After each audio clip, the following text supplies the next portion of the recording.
So yun guys, good morning. So ngayon 1:48 na ng umaga. So ready na tayo dahil 700 kilometers na lang. Ayan. Dito tayo ngayon guys sa Oklahoma City. Ayan. Ayan tayo sa Oklahoma. Dito tayo sa Oklahoma City. So 700 kilometers na lang tayo sa Odessa, Texas. So approximately 7 hours na lang siya. So kung 1:48 ngayon, let's say alas 2, darating tayo dun ng mga alas 9 kung i-straight natin. Pero syempre magbe-break tayo. So mga 10 or 11 AM nandun na tayo sa pick up natin. So yun, magsisimula na ako mag-drive. Ready na ako, nakakain na ako, nakaligo na ako, and ready to go na tayo. So yun guys, tara, samahan nyo ako. Mahaba-haba, konti na lang, mahaba-haba yung tinakbo natin. Pero konti na lang, mapipick up na natin yung load. And then pagka pick up natin yung load, diretso na tayo pabalik ng Canada. So yun guys. Ayun guys, nandito na tayo sa Texas. Ayan. Border ng Texas.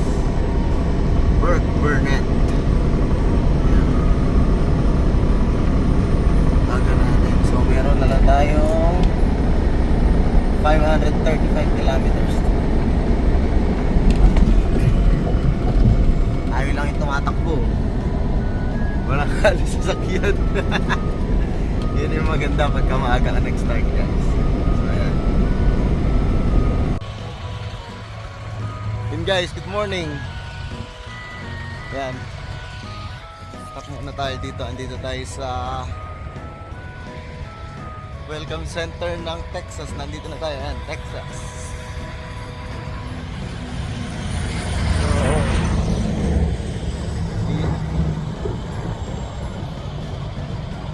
Tayo sa Texas guys. Lakad-lakad lang. Tanggal antok. Tanggal antok. Okay.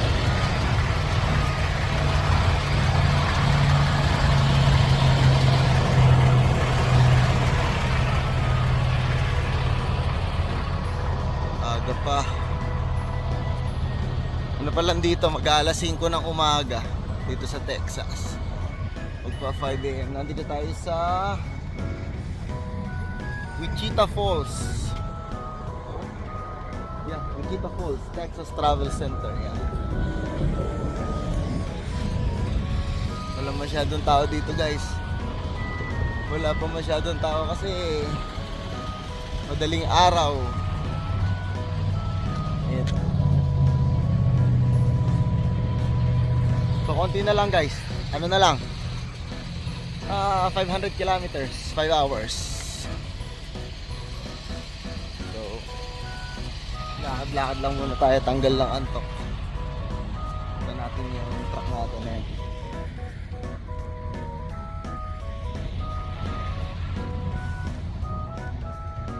Ito na. Super singles.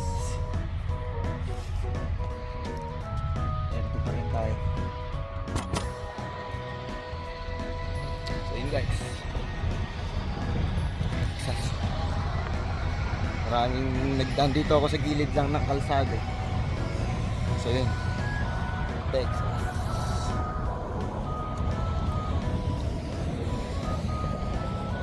So yun guys, tara balik na tayo sa truck. Delikado dito.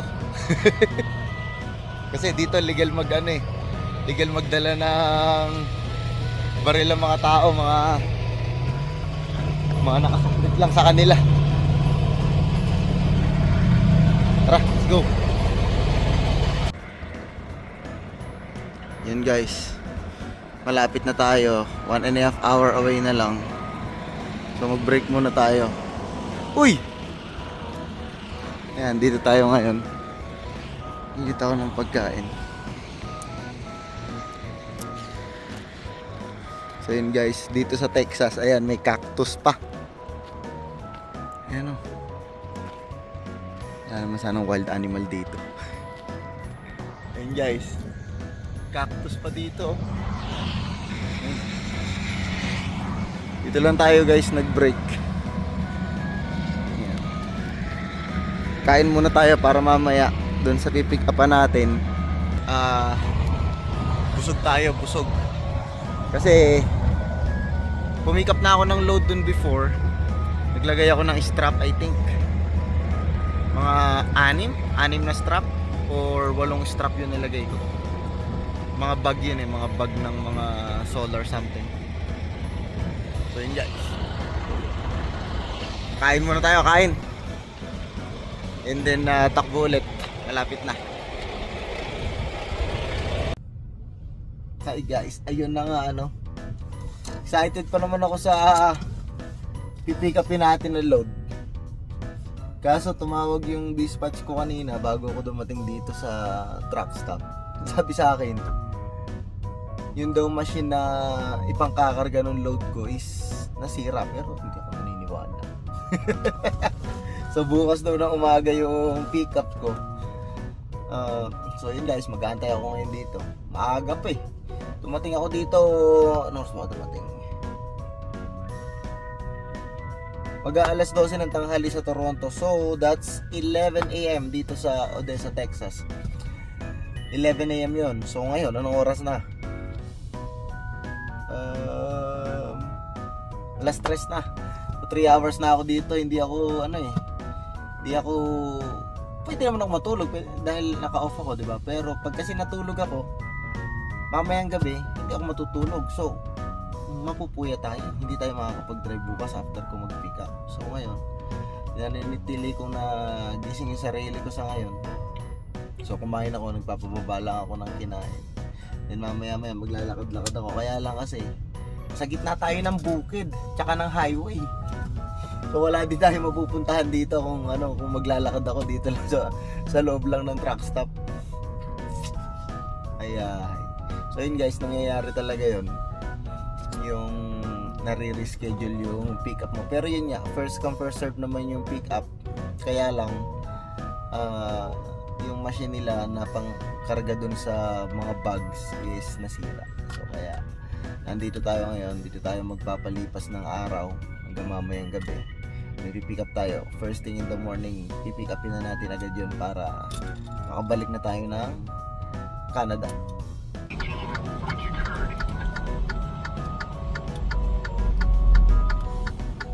Hi guys, good morning.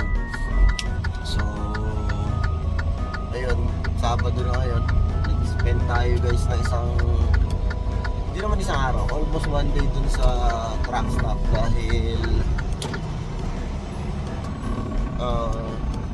yun nga, ang sabi sa akin, nasira daw yung machine nung maglo-load sa atin. Pero dalawa kami truck na nandun. So yung isa, nandun na siya kanina. Nauna siya sa akin. Sabi ko kasi kagabi sa kanya, mauna ka nang pumick up. Kasi isa lang guys yung truck tuloy. So ngayon, siya naman, kaka-text lang niya sa akin ngayon. Hey guys, so alas 8. Alas 8 na, Sabado. Ayan. Kaka-text lang niya sa akin ngayon. Sabi sa akin, yung daw pick up number niya is hindi match dun sa load. So baka yung sa akin yung match. So kaya punta na tayo doon. Malapit na tayo. 3.5 kilometers na lang. Nandun na tayo sa pick up natin. So tara guys, pa-pick up na natin yung load. Alas 8 na umaga. So baka makaalis ako doon mga 10. And then makauwi na tayo. So makakabalik tayo baka Monday na ng gabi.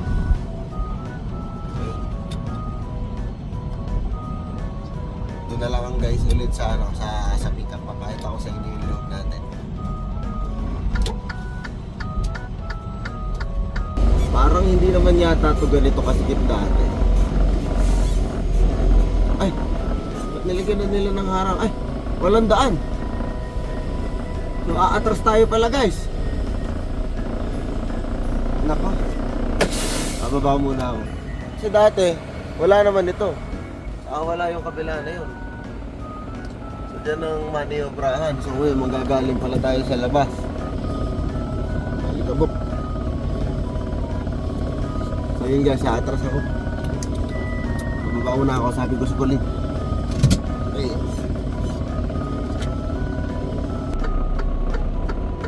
Ayan, dito lang tayo paparada guys sa ano. Ito may mga paleta na yun sa tapat mo.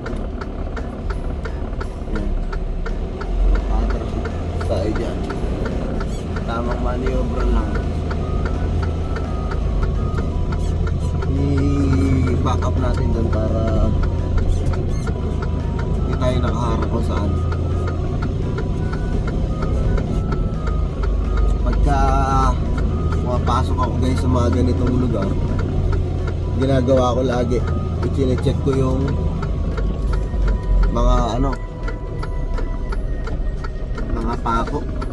Kasi sa ganyang mga lugar sigurado marami mga pako.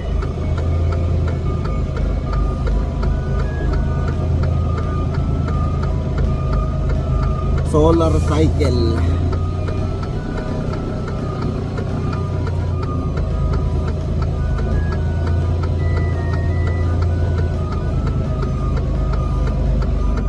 And kailangan ko ilagay yung ano pala, yung pinaka tawag dito, pinakadulo ng tandem sa dulo kasi yung height ng dock nila. Maniobre lang natin.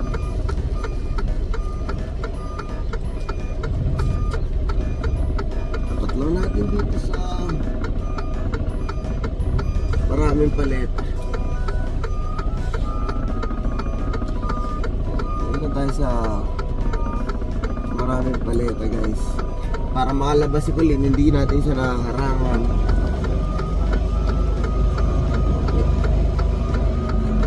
Tapos mamaya abante ulit ako at ididiretso ko na yan doon sa dock. Okay na to dito. Ayan, dito lang tayo, parada lang tayo sa gilid para hindi tayo nakakaabala.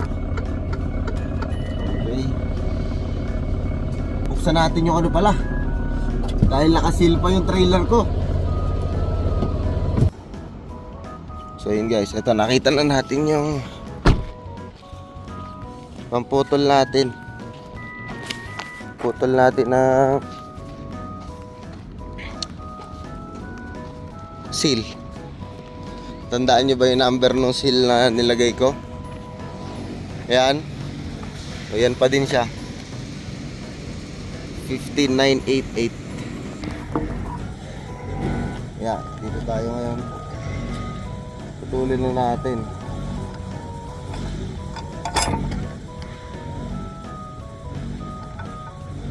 Narinig nyo ba yan? Machine yan, ha? Yun! Laglag. Ayan yung seal. Tama. Yun.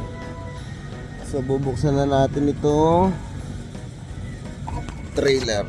Ayan. Buksan na natin. Ayan. Ayan yung seal.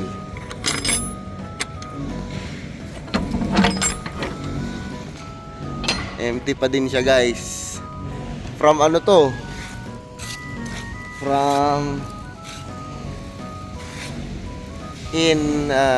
Indianapolis. Ayan, from Indianapolis hanggang dito sa Odessa, Texas. So yun guys, ready na natin. Buksan na natin siya para makargahan na. Yung load na to guys, lagi papunta ito ng ng Northern Ontario sa gawing lang naman ng Cochrane. Pero hindi na ako guys magde-deliver nun kasi yun yan yung seal na inano ko. Yan. Kasi guys malayo na yun. So pagdating ko ng yard ng Toronto is mga 5 hours na lang ang meron ako siguro, baka 4 hours na lang ganyan. So hindi ko na ida-drive yun hanggang kasi Sa pagkakaalala ko, nasa 10 hours pa yun mula sa ano eh. Mula sa mismo yard namin eh. So, sila na guys ang magdi-deliver nun. Different truck na. And, hi! Yeah. We're picking up here in... Where? Odessa, Texas. Odessa, Texas. Yeah. There's there. Almost drop it. What's up, bro?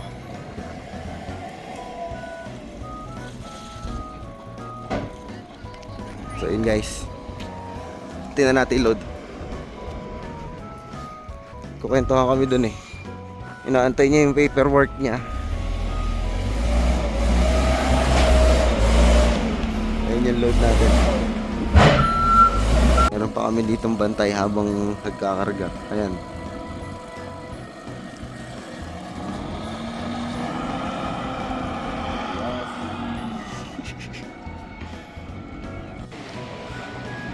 So yun guys, ayan, loaded na tayo.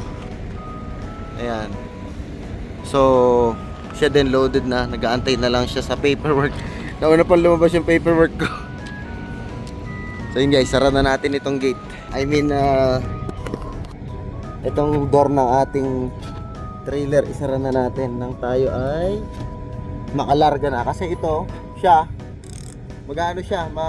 magre-reset siya, wala na siyang time, driving time. So ako, meron akong driving time kaya good to go na ako. Tapos, i-adjust ko yung tandem.